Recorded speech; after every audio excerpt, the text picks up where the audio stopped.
샬롬. 오늘도 주의 평안을 우리 성도님들의 가정과 또 여러분의 삶 가운데 주의 이름으로 축복합니다. 오늘은 2023년 4월 20일 오늘 특별히 장애인의 날이기도 합니다. 우리가 물론 직접적으로 또 장애인의 가족도 있지만 또 그렇지 않은 분도 있을 것입니다. 그러나 국가에서 또 정부에서 만들어 놓은 이 귀한 날들은 우리가 또 그 의미를 새롭게 새기고 또 그런 날들을 통해서 이러한 우리의 사회적인 한 구성원의 삶을 돌아보고 우리와 함께 더불어 살아가면서 더 좋은 우리의 삶의 환경들을 만들어가는데 우리 함께 최선을 다했으면 좋겠습니다. 특히나 우리 기독교 안에서는 참 말 자체가 비장애이다, 장애다 이 말 자체가 참 이상하기도 하지만 어쨌든 건강상의 여러 가지 형태의 모습 다를 수 있고 그렇지만 엄격하게 보면 사실 우리 모든 인간은 다 장애를 갖고 있다고 보는 것이 훨씬 더 실제적이고 그게 진실입니다. 우리가 어떤 그 의학적인 이런 것을 통해서 측정하고 또 진단하진 않겠지만 그러나 솔직히 우리가 우리의 내면이랄지 우리 외적인 모습 보면 온전한 사람 없습니다. 어느 부분이든 그 정도 차이는 있겠지만 모두가 다 장애를 갖고 있다라고 생각한다면 우리들이 누가 누구에 대해서 이러쿵저러쿵 또 차별하고 그런 것은 어떻게 보면 있을 수 없는 모순된 사회라고 봅니다. 아무쪼록 우리 모두가 다 함께 서로가 서로를 위해서 이해하고 포용하고 서로 용납하면서 아름다운 그리스도의 공동체, 사랑의 공동체를 만들어가는데 함께 할 수 있게 바라겠습니다. 자, 오늘 함께 말씀을 묵상하기 전에 기도하고 우리 큐티 시작하겠습니다.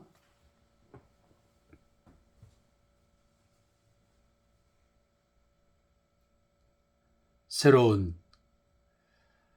봄날을 통해서 우리에게 새로운 생명의 기운들을 느낄 수 있게 하시고 또한 산천 초목들의 이러한 새순에 돋는 것을 보면서 생명력을 직접적으로 저희로 하여금 체험하면서 살게 하신 것을 감사합니다. 모든 생명의 근원이 하나님께 있음을 믿습니다. 우리 인간의 생명 또 온 수목들 이 하나하나의 생명이 하나님께서 주심으로 말미암아 존재하게 되고 그러한 것들이 자라가게 되고 또 열매를 맺으며 꽃을 피우게 됨을 믿습니다. 때를 따라 모든 것을 아름답게 하시는 하나님의 그 일들을 보면서 하나님을 그 조물주를 창조주를 찬양하기를 원합니다.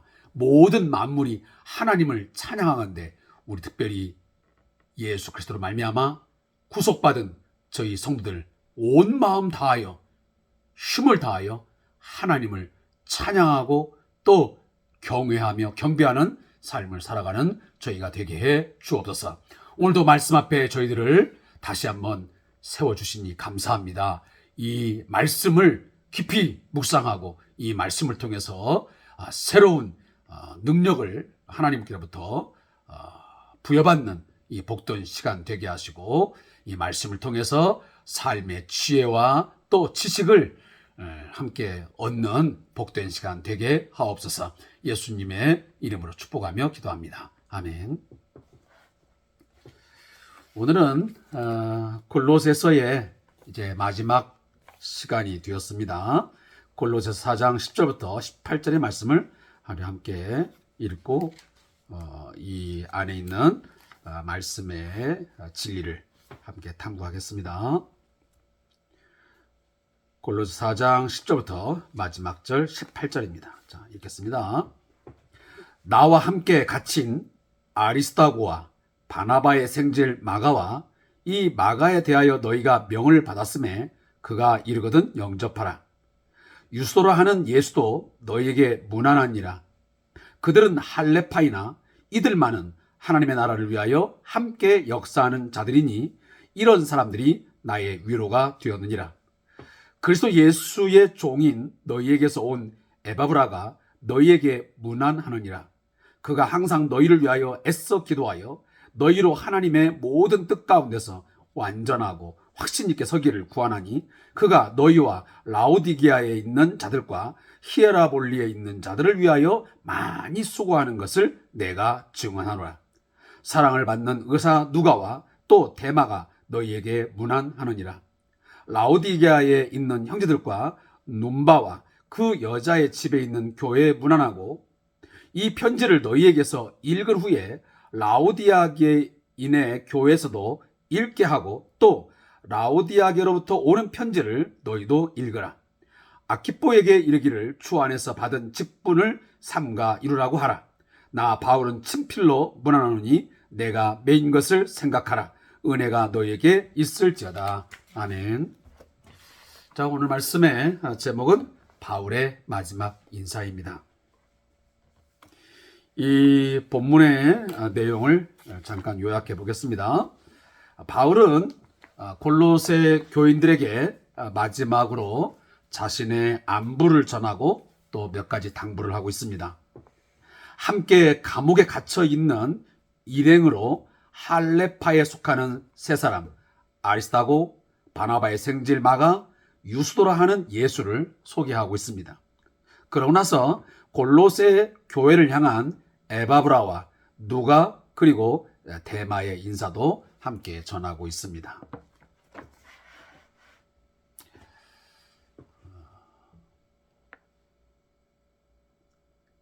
성경을 읽고 이 말씀을 깊이 있게 묵상한다고 하는 것은 우리 신앙생활에 있어서 정말 생명과 같은 거예요.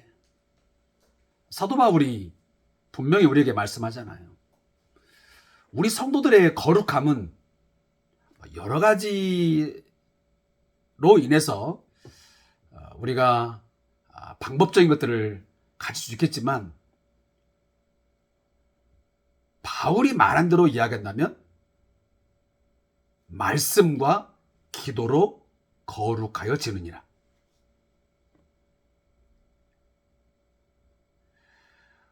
우리가 예수 그리스도를 믿음으로 말미암아 하나님의 자녀가 되어지는, 다시 말하면 의로운 자라. 법적으로 하나님께서 너는 의로운 자야. 내가 예수의 피를 통하여 너의 모든 죄를 다 덮어버리고 그리고 내가 너를 의로운 자로 나는 받아들여. 하나님께서 우리를 선언하셨고 성령으로 인쳤습니다. 도장을 찍었습니다. 그래서 하나님의 소유가 되었다는 것을 확실시하고 있습니다. 자, 그러면 우리가 하나님의 자녀됨, 칭의, 의롭다 칭함을 받고 우리가 하나님의 자녀가 되면 거기서 끝나는 거냐? 아니라는 것입니다. 이 의인됨은, 자녀됨은 그 자녀됨과 동시에 계속적으로 자라가야 됩니다. 성장이 있어야 됩니다. 그리고 변화, 성화라고 하는 것이 반드시 있어져야 된다는 것입니다. 계속적이고 지속적인 성령의 인도를 받은. 근데 그것을 결국은 보면 제가 얼마 전에 한번 그런 얘기 하셨습니다.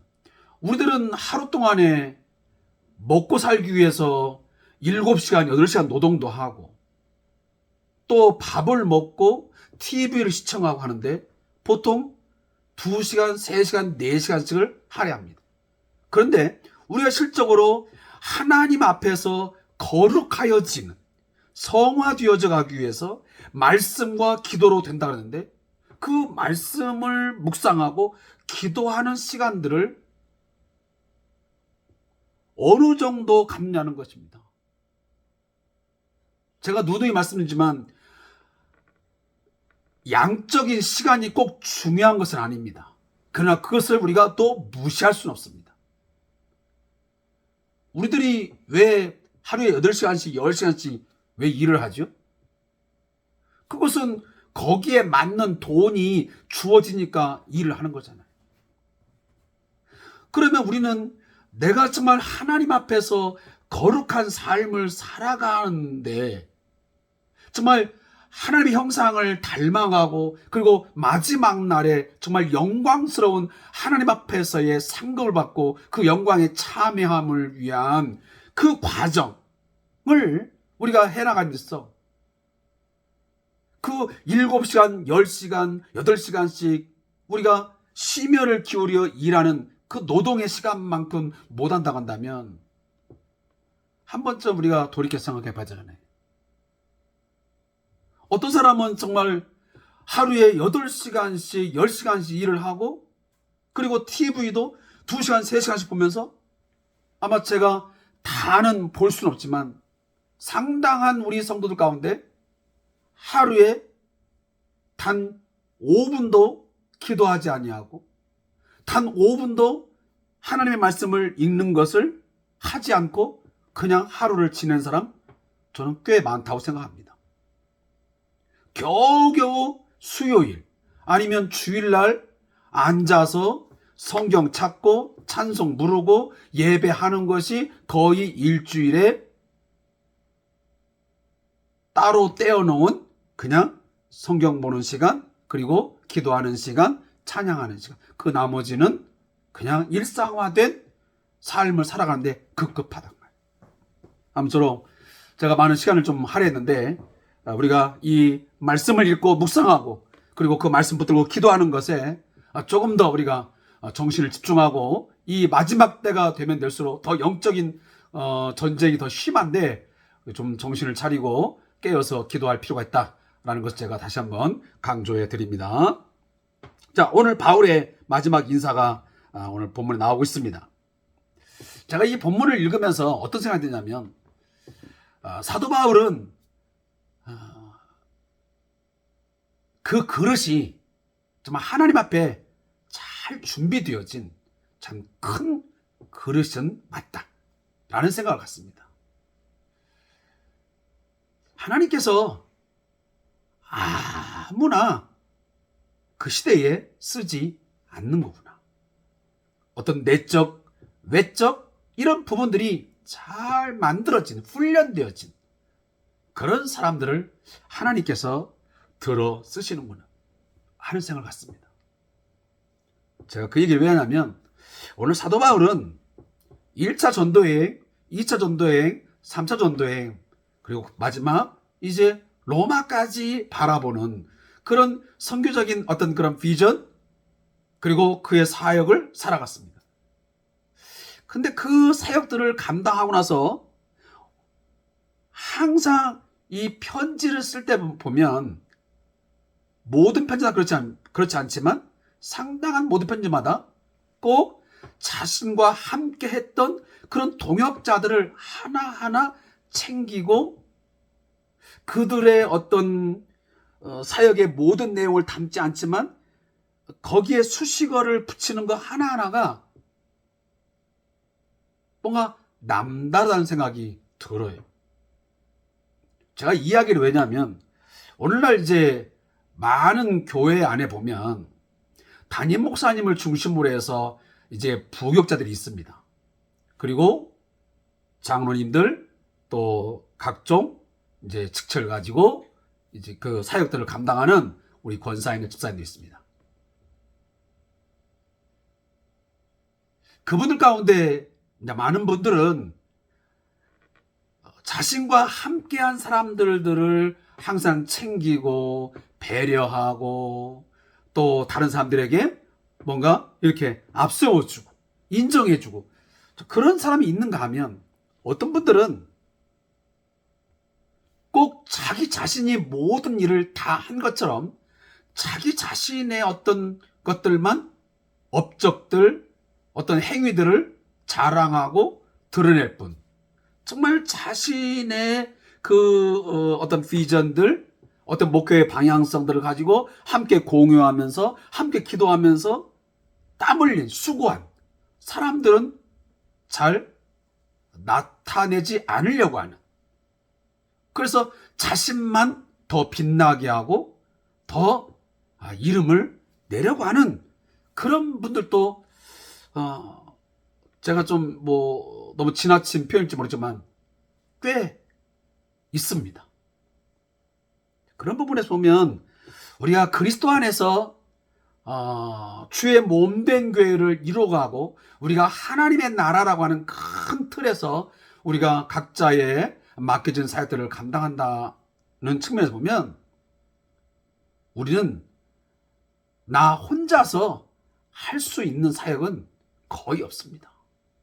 누군가와 함께하고 누군가와의 어떤 협력, 누구의 도움, 같은 어떤 방향을 바라보면서 같이 걸어가지고 같이 울어주고 응원해주는 그런 사람들이 있어짐으로 하나님이 주신, 내게 주신 사역들이 이루어가는 것입니다.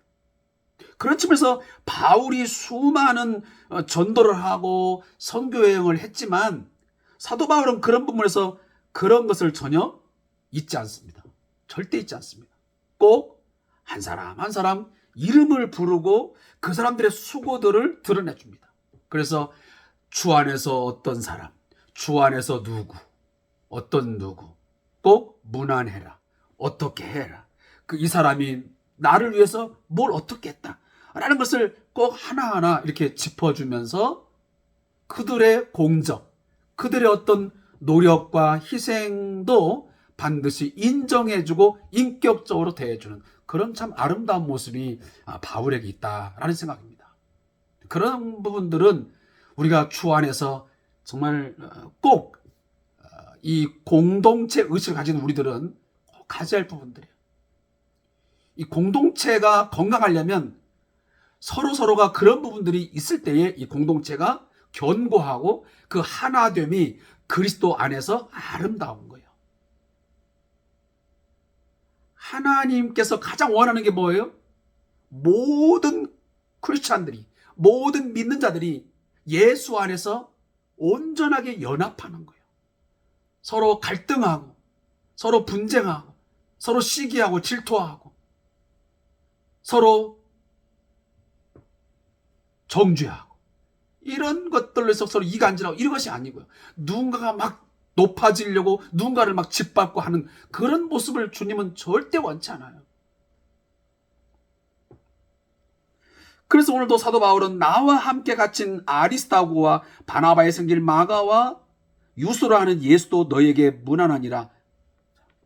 이름 하나하나를 다 체킹합니다. 특히나 여러분 나오는 이 아리스다고라는 사람은 바울과 함께 예루살렘으로 동행했던 데살로니가 사람입니다. 사실 에베소에서 폭동이 일어났을 때에도 바울과 같이 붙잡히기도 했었고 이후에 로마까지 동행한 사람이 바로 이 아리스다고입니다. 그러니까 아리스다고는 사실 이 바울의 사역에서 굉장히 중요한 몫을 감당한 사람입니다. 그래서 우리가 사도행전 19장, 20장, 27장에 보면 이 아리스다고라는 이 바울의 이 동역자를 언급을 하고 있습니다. 그리고 유스도라 하는 예수. 여기 예수는 우리가 믿는 예수가 아니죠. 우리가 보통 영희, 철수, 승훈이 하면 그 이름이 좋아서 많이 있는 것처럼 예수님 당시에도 또 이 당시에도 보면 유대 사회 속에서 이 지저스, 이 예수라고 하는 이 이름은 너무 좋은 이름이잖아요. 구원자라는 이름이니까. 그래서 꽤 많았습니다. 그래서 예수님도 그 많은 예수 가운데 구별하기 위해서 나자렛 예수라는 말을 일부러 붙인 겁니다. 그러니까 나사렛의 출신인, 그러니까 베들레헴에서 나왔지만 보통 나사렛에서 유소년기를 지냈기 때문에 예수님은 보통 나사렛의 출신 예수라고 말하는 것입니다. 그래서 나사렛 예수의 이름으로 할 때는 많은 예수님이 있지만 예수라는 이름이 있지만 그 중에 나자렛 예수라는 것을 의미하는 것입니다. 그리고 또 하나는 그들은 할레파이나 이들만은 하나님의 나라를 위하여 함께 역사하는 자들이 이런 사람들은 나의 위로가 되었다. 이게 좀 왜 이 말이냐면 사도 바울이 로마서에 보면 가장 가슴 아파하고 안타까워했던 것이 뭐냐면 자신의 동족 유대인들은 아무리 예수의 이 십자가 복음을 전해도 믿지를 않는 거예요. 듣지를 않는 거예요. 그냥 그 모세 율법 얘기만 하고 아브라함의 자손 얘기만 하고 혈통적인 것만 얘기하고 절대로 예수가 구원자가 될 수 없다라는 그런 고정관념 속에서 예수를 받아들이지 않는 거예요. 거기에서 너무 안타까웠어요. 얼마나 그가 안타까웠으면 내가 저주를 받아도 좋으니 제발 우리 동족이 믿고 구원받으면 좋겠다. 그런 심정을 토로했겠어요.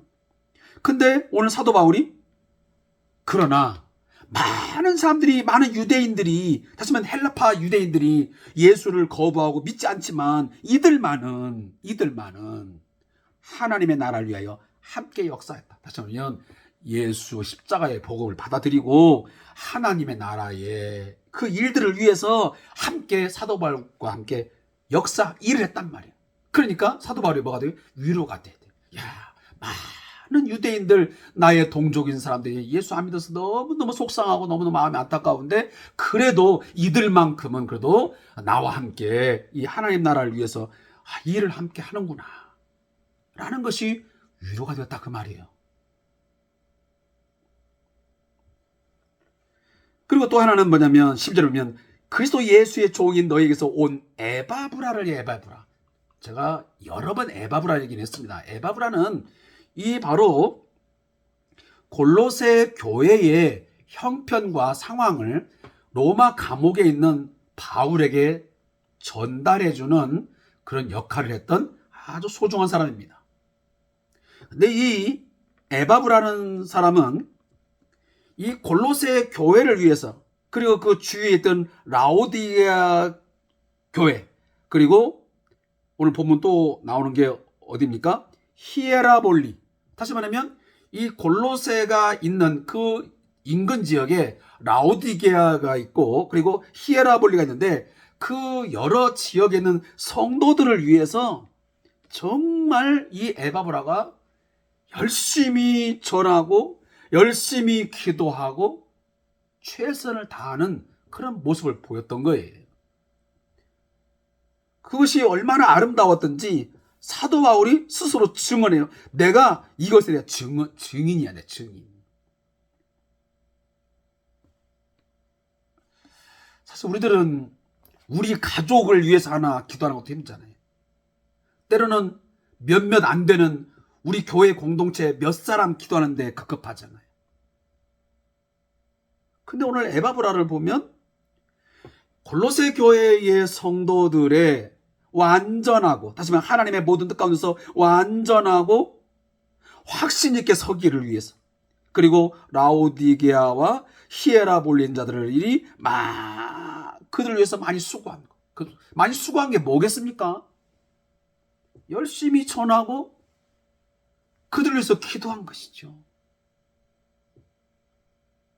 그것이 그냥 보통한 게 아니고 오늘 12절에 보니까 그가 항상 너희를 위하여 애써 기도하였습니다. 애써 기도했대.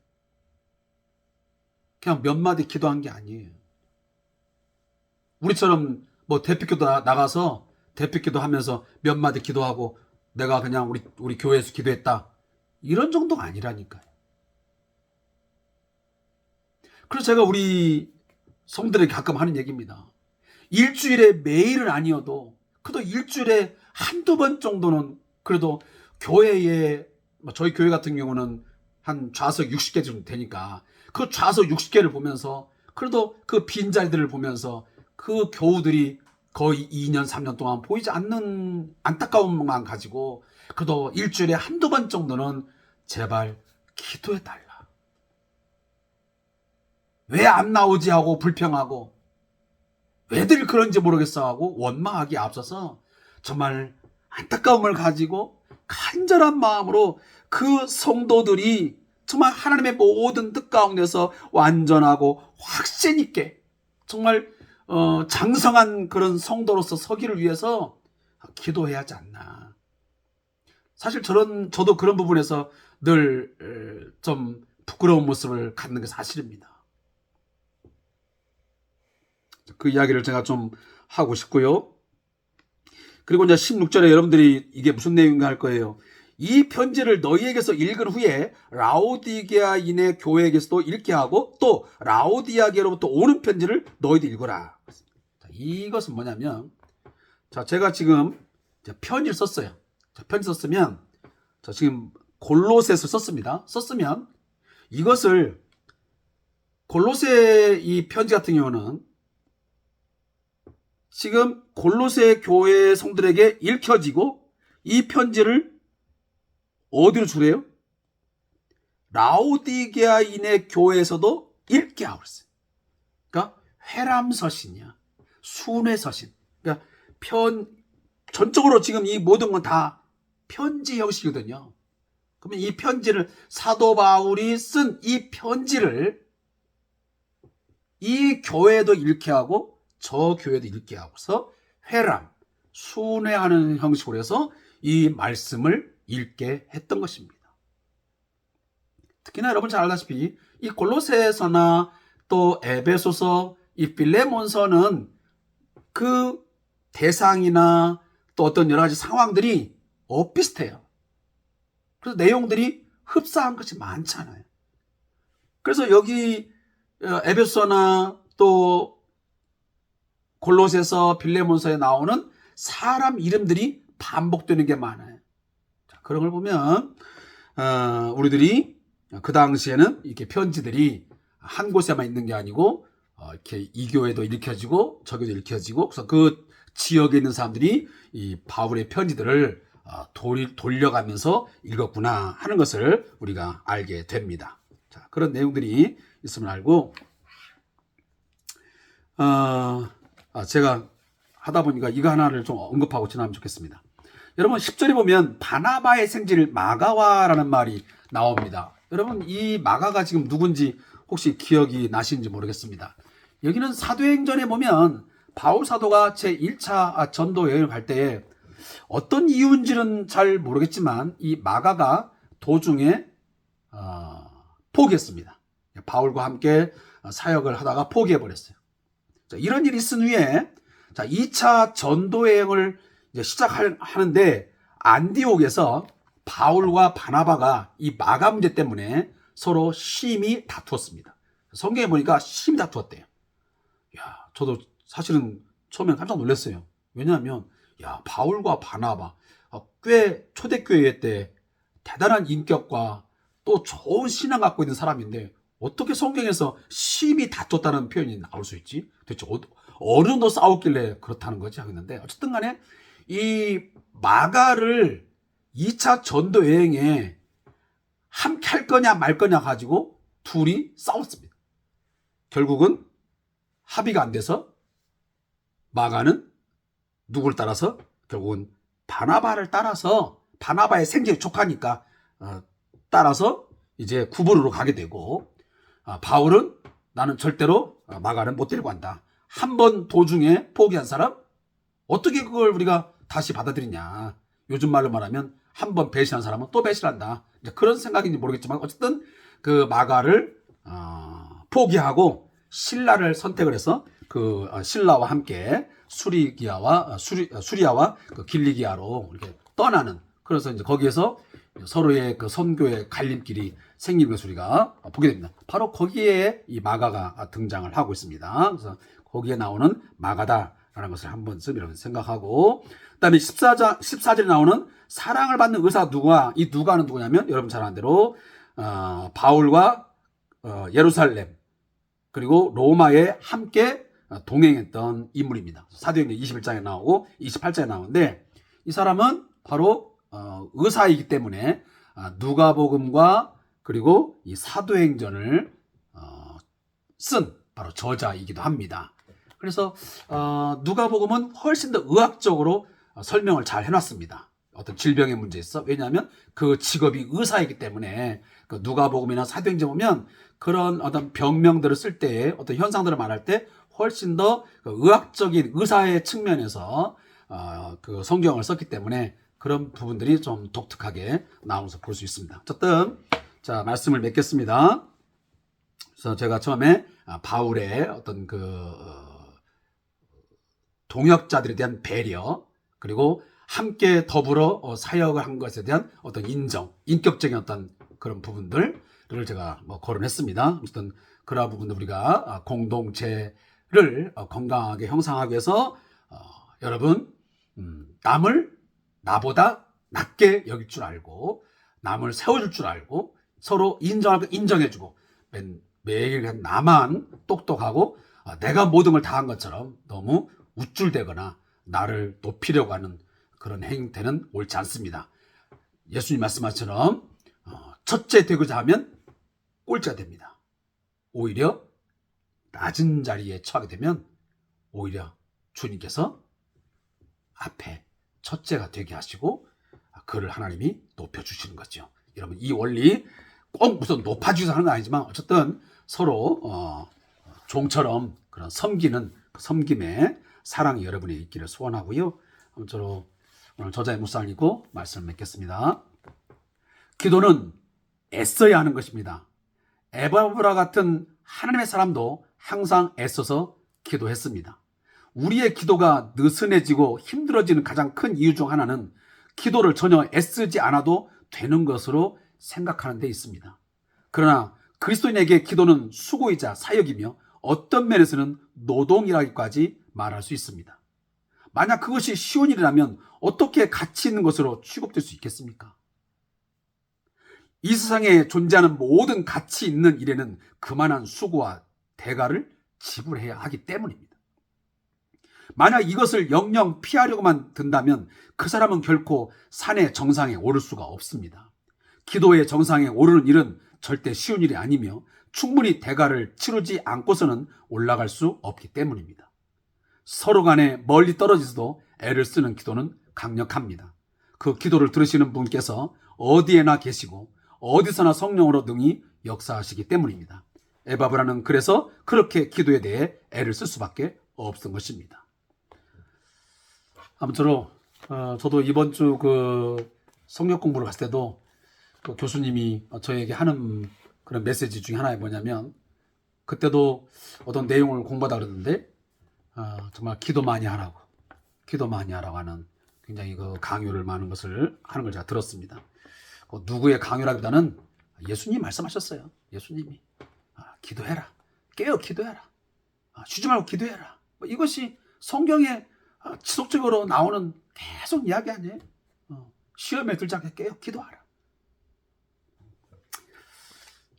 자, 기도하겠습니다. 하나님, 항상 애쓰며 기도하는 에바브라와 같은 사람이 되기를 원합니다. 늘 간절한 기도를 하나님께 올리는 저들 되게 해 주옵소서. 성도들의 그 기도의 향의 대접들이 천사의 손에 들려져서 하나님께 들려짐을 우리는 요한계시를 통해서 보게 됩니다. 하나님, 우리의 매일매일 기도의 내용들 반드시 하나님께서 들으시고 흠양하신 줄로 믿습니다. 믿음을 가지고 기도하게 하옵소서. 우리 자신을 위해서 또 우리의 자손들을 위해서 다음 세대를 위해서 우리 또한 성도들을 위하여 우리 한국교회를 위해서 전 세계 민족 복음화를 위해서 기도하는 기도의 무릎을 꿇는 저들 되게 하여 주옵소서. 그리고 항상 나 혼자서 주의 일을 감당하는 것처럼 착각하지 말게 하시고 교만하지 말게 하시고 나를 앞세우지 말고 항상 나와 함께하고 있는 동료들, 동역자들의 수고와 그들의 애씀을 인정하고 그들을 앞세워주고 그들을 칭찬하고 그들의 수고를 향하여 박수하는 그런 우리의 아름다운 모습이 있어지므로 우리 교회 공동체가 더욱더 예수의 사랑 안에서 섬김을 통해서 아름답게 잘 세워져 가도록 인도하여 주시옵소서. 예수님의 이름으로 기도하옵나이다. 아멘.